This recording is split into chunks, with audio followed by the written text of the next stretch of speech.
আসসালামু আলাইকুম dear learners.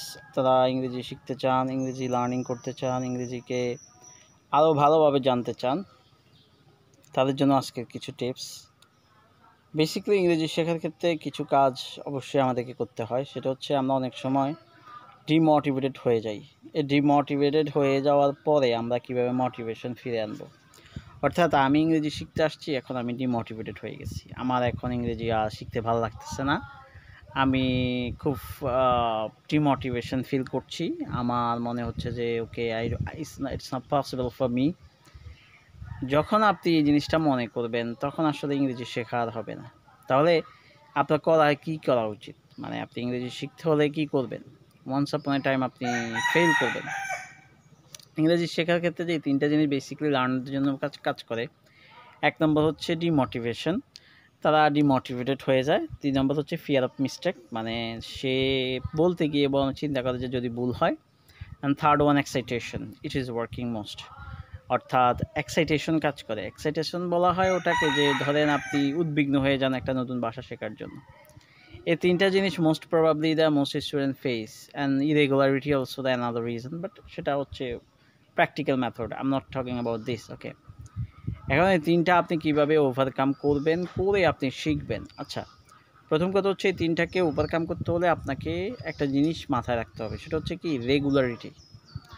মানে সেটা হচ্ছে আপনি যখনই সময় পাবেন আপনার মাইন্ডসেট করতে হবে যে আমি দৈনিক 5 মিনিট ইংরেজিতে প্র্যাকটিস করব।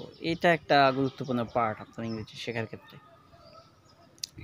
আপনি 5 মিনিটকে 10 মিনিটে রূপান্তর করার কোনো দরকার নাই। 5 মিনিটই কন্টিনিউয়াসলি করতে থাকেন, 1 মাস পর 10 মিনিট করেন, কোনো প্রবলেম নেই। যদি এইভাবে আপনি যদি চিন্তা করে প্র্যাকটিস করেন বা ইংলিশ শিখেন, ওয়ান্স আপন এ টাইম আপনি আপনার ইমপ্রুভমেন্ট চলে আসবে।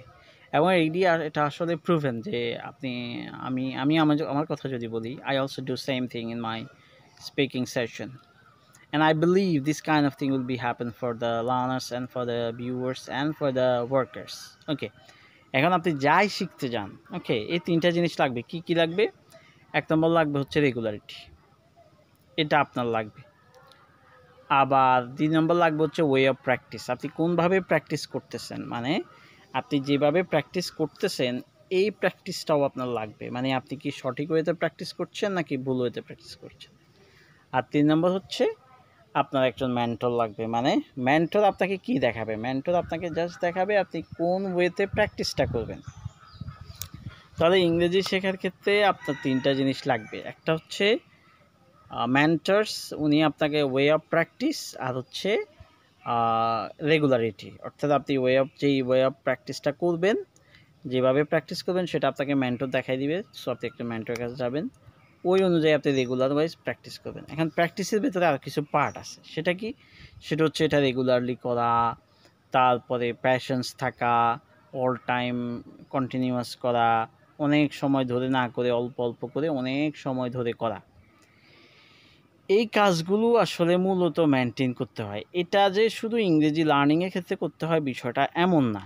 এটা আপনার অন্য কোনো নলেজ আপনি যদি শিখতে চান সেটার ক্ষেত্রেও করতে হয়। অর্থাৎ আপনি যেই নলেজটাই শিখবেন in terms of learning any kinds of knowledge or whatever it is, practical job or theoretical job, whatever it is, আপনাকে এগুলো মেনটেন করতে হবে। আর এই সবগুলা কাজের ক্ষেত্রে আসলে ফিয়ার অফ মিস্টেক থাকে। আমরা ভুলের একটা ভয় নিয়ে কাজ করি, এক্সাইটেশন আমাদের মধ্যে কাজ করে প্রথমে যখন শিখতে আসি। আর একটা কাজ করে হচ্ছে ডিমোটিভেশন, মানে আমরা ডিমোটিভেটেড হয়ে যাই, পজিটিভ থাকতে পারি না। তো আপনাকে তিনটাকে অ্যাভয়েড করে ওয়ে অফ প্র্যাকটিসটাকে স্ট্রংলি সঠিকভাবে ধরে মোটিভেটেড থেকে প্যাশন্স ধরে আপনাকে কী করতে হবে? প্র্যাকটিস করতে হবে রেগুলারলি, তাইলেই আসলে সাকসেস হওয়া সম্ভব। That's all about English speaking video. Hopefully I will send it my page. Till then, Allah Hafiz. See you next time.